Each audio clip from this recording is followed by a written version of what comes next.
Sir ನಿರೀಕ್ಷೆ ಅಂತೂ ತುಂಬಾ ಇದೆ, ಯುವ ನಾಯಕರಾಗಿದ್ದೀರಿ ಸರ್. ಈಗ ಅಭಿವೃದ್ಧಿ ಅಂತ ನಡೀತಾ ಇದೆ ಬಳ್ಳಾರಿ ನಗರದಲ್ಲಿ. ಮುಂದೆ ಏನ್ ಸರ್ ನಿಮ್ಮ ಡ್ರೀಮ್ ಏನು? ನೋಡಿ, ಇಷ್ಟು ನನಗೆ ಬಳ್ಳಾರಿನ ಒಂದು ಸ್ಮಾರ್ಟ್ ಸಿಟಿ ಮಾಡ್ಬೇಕನ್ನೋದು ನನ್ನ Okay. ಮೂಲ ಉದ್ದೇಶ. ಹ್ಮ್ ಸ್ಮಾರ್ಟ್ ಸಿಟಿ ಮಾಡ್ಬೇಕು. Yes. ನಾನು MLA ಆಗಿದ ತಕ್ಷಣ ನನಗೆ ಅಷ್ಟು ಆ ಸ್ಮಾರ್ಟ್ ಸಿಟಿ ಕಾನ್ಸೆಪ್ಟ್ ಬಗ್ಗೆ ಅಷ್ಟು ಗೊತ್ತಿಲ್ಲ. ನಾನು ಬೇರೆ ಕಡೆ ಎಲ್ಲ ಡಿಲ್ಲಿ ಅಲ್ಲೆಲ್ಲ ಹೋಗಿ ನನ್ನ ನಗರಕ್ಕೆ ಸ್ಮಾರ್ಟ್ ಸಿಟಿ ಮಾಡ್ಬೇಕಂತೇಳಿ ಕೇಳಿದಾಗ ಅವ್ರೊಂದು ಚೆಕ್ ಲಿಸ್ಟ್ ಕೊಟ್ಟರು. ಒಂದು ಸ್ಮಾರ್ಟ್ ಸಿಟಿ ಮಾಡ್ಬೇಕಂದ್ರೆ ರೋಡ್ ವೈಡ್ನಿಂಗ್ ಆಗಿರ್ಬೇಕು, ಸೈನ್ ಬೋರ್ಡ್ಸ್ ಇರಬೇಕು, ವಾಟರ್ ಫೆಸಿಲಿಟಿ ಈ ಥರ ಇರಬೇಕು, ಡ್ರೈನೇಜ್ ಫೆಸಿಲಿಟಿ ಈ ಥರ ಇರ್ಬೇಕಂದಾಗ ಆ ಚೆಕ್ ಲಿಸ್ಟ್ ಒಂದು ಹತ್ತಿದ್ರೆ ಅದ್ರಾಗ ನಾವು ಎರಡು ಕೂಡ ಮ್ಯಾಚ್ ಆಗ್ತಿರ್ಲಿಲ್ಲ. ಓಕೆ.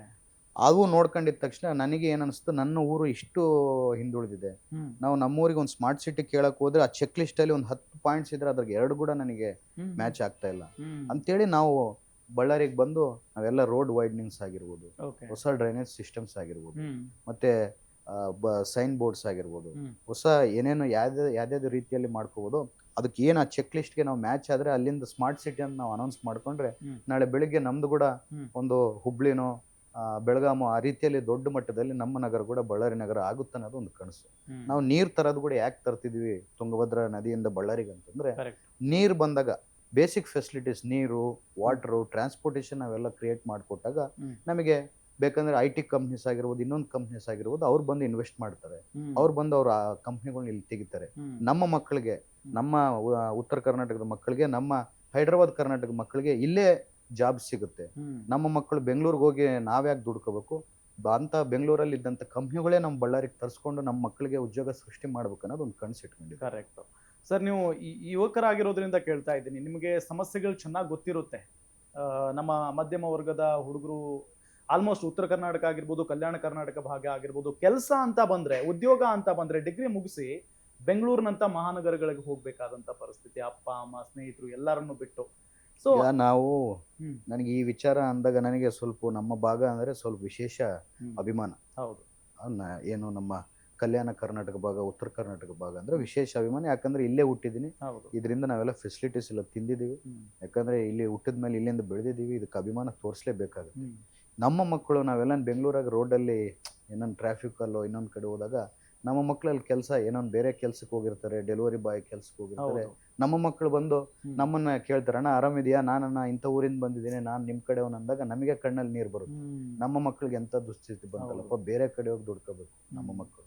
ಅದೇ ನಮ್ಮ ಕಡೆ ನಾವೆಲ್ಲ ಅಭಿವೃದ್ಧಿ ಮಾಡ್ಕೊಂಡು ಇಂಡಸ್ಟ್ರಿನೇ ನಮ್ಮ ಕಡೆ ತಂದ್ಕೊಂಡ್ರೆ, ನಾವು ಇಂಡಸ್ಟ್ರೀಸ್ ನಮ್ಮ ಕಡೆ ತಂದ್ಕೊಂಡಾಗ ನಮ್ಮ ಮಕ್ಕಳಿಗೆ ಅಲ್ಲೇ ಉದ್ಯೋಗ ಸೃಷ್ಟಿ ಆಗುತ್ತೆ. ತಂದೆ ತಾಯಿ ಜೊತೆಗೆ ಬೆಂಗಳೂರಲ್ಲಿ ಹೋಗಿ ಒಂದು 30,000 ದುಡಿಯೋನು ಇಲ್ಲಿ 15-20,000 ಬಂದ್ರು ಕೂಡ ತಂದೆ ತಾಯಿ ಹೆಂಡತಿ ಮಕ್ಕಳ ಜೊತೆಗೆ ಇಲ್ಲೇ ಸುಖವಾಗಿರ್ಬೋದು. ಅಲ್ಲಿ ಅನಾಥನಾಗಿ ಬೇರೆ ಊರಿಗೆ ಹೋಗಿ ಯಾಕೆ ಬದುಕ್ಬೇಕು ಅನ್ನೋದು ನನಗೆ ಬಹಳಷ್ಟು ಕೊರಗಿದೆ.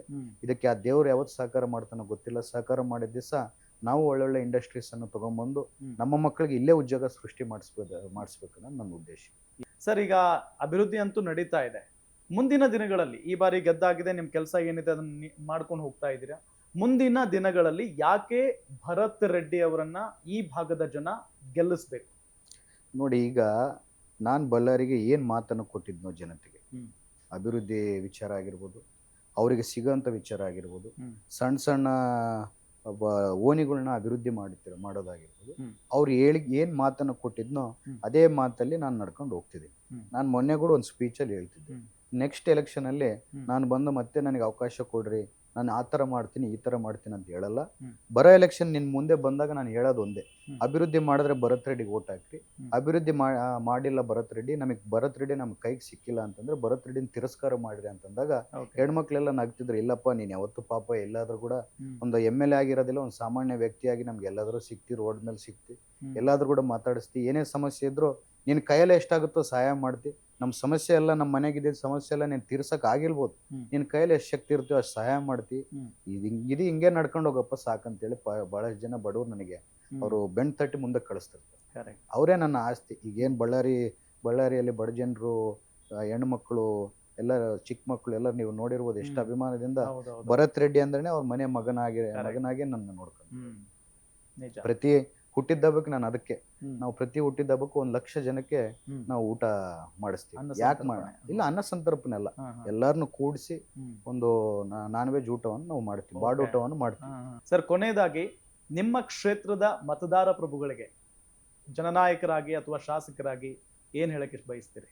ನಮ್ಮ ಕ್ಷೇತ್ರದ ಜನತೆಗೆ ಹ್ಮ್. ನೀವು ಕೊಟ್ಟಂತ ಅವಕಾಶ, ನೀವು ಮತ್ತೆ ಆ ದುರ್ಗಮ್ಮ ಕೊಟ್ಟಂತ ಅವಕಾಶ, ನಾವಾಗಿರ್ಬೋದು ನಮ್ಮ ಕುಟುಂಬದವರು ಹ್ಮ್. ನಮ್ಮ ಪ್ರಾಣ ತ್ಯಾಗ ಮಾಡಿದ್ರು ಅದನ್ನ ಆ ಋಣವನ್ನು ನಾವು ತೀರ್ಸಕ್ಕಾಗಲ್ಲ. ಹ್ಮ್. ನಿರಂತರವಾಗಿ ನನ್ನ ಕೊನೆ ಉಸಿರು ಯಾವತ್ತುವರೆಗೆ ಇರುತ್ತೋ ಅವತ್ತುವರೆಗೆ ಬಳ್ಳಾರಿ ಜನತೆಗೆ, ಬಳ್ಳಾರಿ ಜಿಲ್ಲೆಗೆ ಸೇವೆ ಮಾಡ್ಕಂತೆ ನನ್ನ ಕೊನೆ ಉಸಿರನ್ನು ಬಿಡ್ತೀನಿ ಅಂತ ಹೇಳಿ. Yes sir, thank you so much ಇಷ್ಟೊತ್ತು ಕಾರ್ಯಕ್ರಮದಲ್ಲಿ ಭಾಗಿಯಾಗಿದ್ದಕ್ಕೆ. ಎಸ್ ವೀಕ್ಷಕರೇ, ನೋಡಿದ್ರಲ್ಲ, ಇದು ನಾರಾ ಭರತ್ ರೆಡ್ಡಿ ಅವರ ಮಾತು. ಜಸ್ಟ್ 34 ಇಯರ್ಸ್ ಅವರಿಗೆ. ಒಬ್ಬ MLA ಆಗೋದು ಸುಮ್ಮನೆ ಅಲ್ಲ, ಜನರ ಪ್ರೀತಿಯನ್ನ ಗಳಿಸಿದಾಗ ಮಾತ್ರ ಒಬ್ಬ ಶಾಸಕರಾಗಿ, ಒಬ್ಬ ಜನನಾಯಕರಾಗಿ ಕಾರ್ಯವನ್ನ ನಿರ್ವಹಿಸುವುದಕ್ಕೆ ಸಾಧ್ಯ.